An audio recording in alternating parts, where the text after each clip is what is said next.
इस बिल के जरिए, इस कानून के जरिए सरकार मुसलमानों को खास तौर से और गरीबों को स्टेटलेस बनाना चाहती है। और इस कानून को आपको एनआरसी एनपीआर से जोड़ के देखना है।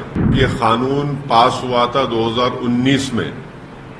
रूलिंग पार्टी नरेंद्र मोदी प्रधानमंत्री की सरकार ने इसको पास किया, तो वो लोग इसको दबा के रखे अपने पास, अपने बगल में दबा के रखे। कमीशन ऑफ इंडिया लोकसभा के चुनाव की डेट्स अनाउंस करेगा। उन्होंने रात में ये रूल्स का ऐलान कर दिया।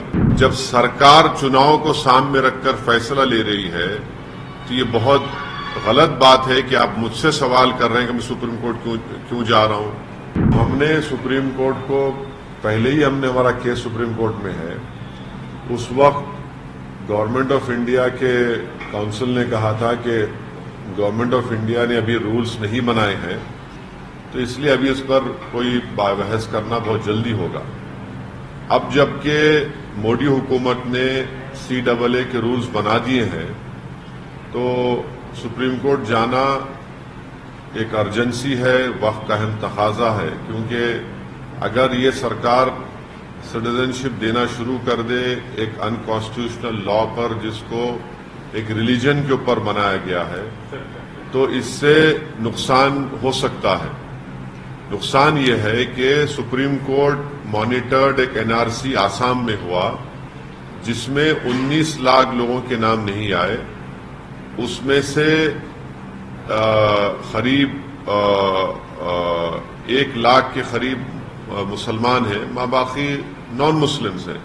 अगर आप इस लॉ के उस रूल्स के तहत उन तमाम लोगों को दे देंगे सिटीजनशिप जिनका रिलीजन इस्लाम नहीं है, तो ये बड़ा ही नाइंसाफी होगी उन लोगों के लिए, उन मुसलमानों के लिए जिनका नाम नहीं आया।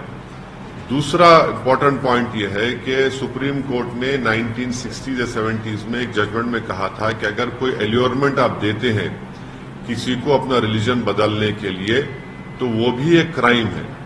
अब ये सरकार ये कह रही है कि अगर आपका रिलीजन इस्लाम है या आप मुसलमान हैं, तो आपको सिटीजनशिप नहीं दी जाएगी। अगर आपका रिलीजन इससे हटकर होगा तो हम दे देंगे। तो ये भी एक किस्म का एल्योरमेंट है।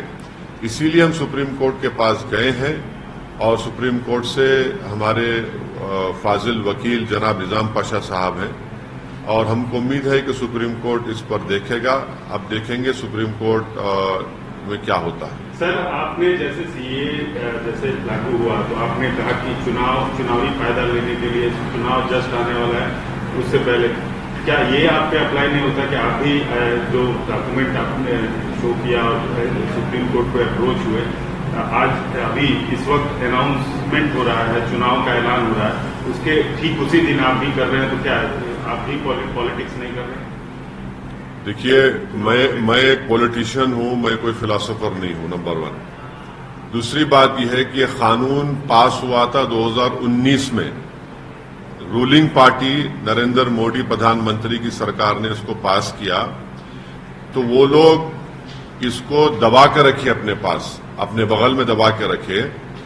और जैसे ही उनको मालूम था कि 1 हफ्ते के अंदर election commission of India Lok Sabha के चुनाव की डेट्स अनाउंस करेगा, उन्होंने रात में ये रूल्स का ऐलान कर दिया। जब सरकार चुनाव को सामने रखकर फैसला ले रही है, तो ये बहुत गलत बात है कि आप मुझसे सवाल कर रहे हैं कि मैं सुप्रीम कोर्ट क्यों जा रहा हूं। जब कोई रूल्स बनाती है सरकार, तो मुझे सुप्रीम कोर्ट जाना पड़ेगा ना। मैंने तो उस कानून को लोकसभा में इस बिल को फाड़ा था, जिसको अनकॉन्स्टिट्यूशनल काला कानून कहा था। और इस बिल के जरिए, इस कानून के जरिए सरकार मुसलमानों को खास तौर से और गरीबों को स्टेटलेस बनाना चाहती है।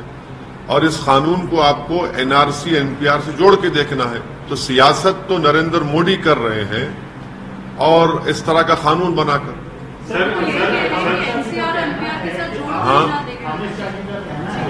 प्लेटफॉर्म उन्होंने बताया कि आप सीए के ऊपर जो है, आप झूठ फैला रहे हैं, आप राजनीति कर रहे हैं, आप डर पैदा कर रहे हैं। उनका कहना है कि जो आप बात बोल रहे हैं वो प्रोविजन सीए के जो नोटिफिकेशन है, जो गवर्नमेंट का नोटिफिकेशन उसमें नहीं है। उनका आरोप है कि आप जानबूझकर राजनीतिक फायदे मैं एक ही बात कह दी अमित शाह और नरेंद्र मोदी।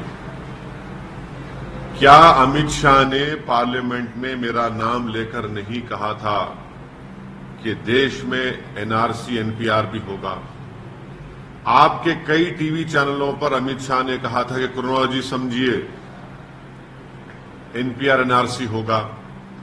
क्या बीजेपी ये कह दे कि आसाम में जो 19 लाख लोगों के नाम सुप्रीम कोर्ट मॉनिटर्ड एनआरसी जो हुआ था, जिसमें 1600 करोड़ रुपए खर्चा किए गए और 50 लोगों ने सुसाइड कर लिया, उसमें हेमंत बिस्व शर्मा जो मुख्यमंत्रियों कह रहे हैं, वो कह चुके हैं कि जो नॉन मुस्लिम है उनको सिटीजनशिप मिल जाएगी। मुसलमान क्या करेगा? वो एक खौफ का माहौल पैदा कर रहे हैं। मैं नहीं कर रहा हूं। पहले तो सिटीजनशिप का कानून आप मजहब की बुनियाद पर क्यों बनाया? आपने बनाया इसको, गलती आपने की। जो राइट टू इक्वालिटी के खिलाफ है भारत के संविधान के, तो वो कर रहे हैं सब।